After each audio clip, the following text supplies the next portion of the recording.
ते तुम्हाला समोर नाही म्हटले तरी त्यांचा हिडन मोटिव्ह बऱ्याचदा तोच असतो.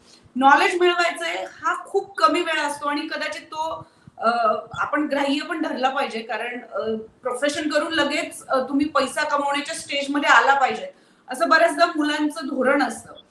पण हे करत असताना एखाद्या ब्रँचचं इंजिनिअरिंग करणं आणि त्याला कमी पैसा मिळणं, एखाद्या ब्रँचचं इंजिनिअरिंग करणं आणि लवकर जॉब मिळणं पण कमी पैशांचा मिळणं, या सगळ्याबद्दलची माहिती गोळा करायची असेल तर मुलांनी रिसर्च कसा केला पाहिजे आणि खरंच तसं होतं का की हे फक्त आपलं अझम्पशन्स आहे? नाही, ऍक्च्युअली तुम्ही म्हणजे मी सांगायची पण गरज नाही, तुमच्या बोलण्यातनच बऱ्याच गोष्टी आल्या की आता कम्प्युटर इंजिनिअरिंग किंवा या ब्रांचेस का टॉप वरती आहेत.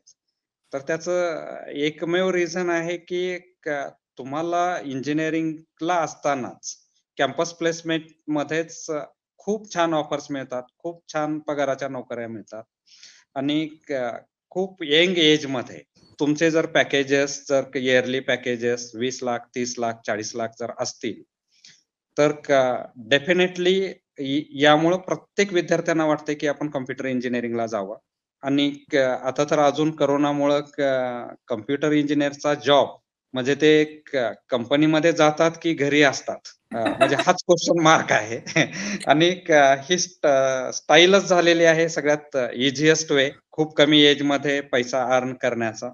त्यामुळं नो डाऊट कम्प्युटर इंजिनिअरिंगला पॅकेजेस छान आहे, त्यामुळं मेरिट वरती जातं. पण अशा दुसऱ्या काही ब्रांचेस आहेत की स्पेशली मेकॅनिकल किंवा इलेक्ट्रॉनिक्स इंडस्ट्रीमध्ये सुरुवातीला कदाचित पेमेंट्स कमी असतील, तर एक 10 वर्षानंतर किंवा 15 वर्षानंतर तिथेही खूप छान सॅलरीज आहेत. त्यामुळं तुम्हाला एकदम खूप कमी वेळामध्ये अतिश्रीमंत व्हायचं आहे की स्लोली नॉलेज गेन करत, एक्सपिरियन्स गेन करत व्हायचं आहे, तुम्हाला ठरवायचं आहे. आणि प्रत्येक विद्यार्थ्यांनी स्वतःचा विचार करायला पाहिजे की आपलं विजन काय आहे. एक्झॅक्टली आपल्यासाठी पैसाच सर्व काही आहे का आपल्याला एक चांगलं करिअर करायचं आहे, काहीतरी गोष्टी चांगल्या करायच्या आहेत. तर या दृष्टीनं जर विचार केला तर बऱ्याच वेळेस कम्प्युटर इंजिनिअरिंगमध्ये खूप चांगल्या सॅलरीज असतात, पण जॉब सॅटिस्फॅक्शन नसतं. बाकी काही जॉबमध्ये असं असतं की सॅलरी कमी असते, पण सॅटिस्फॅक्शन इन द जॉब असतं. तर हा बॅलन्स प्रत्येकाने करायला पाहिजे. पण तरी पण फायनली प्रोफेशनल एज्युकेशन असल्यामुळे किंवा इंजिनिअरिंग एज्युकेशन नंतर ज्या काही सॅलरीज आहेत किंवा जे काही जॉब मिळतात ते लुक्रेटिव्हच आहेत, छानच आहेत. त्यामुळे तर इंजिनिअरिंगला असंख्य विद्यार्थ्यांचा ओढा आहे ना.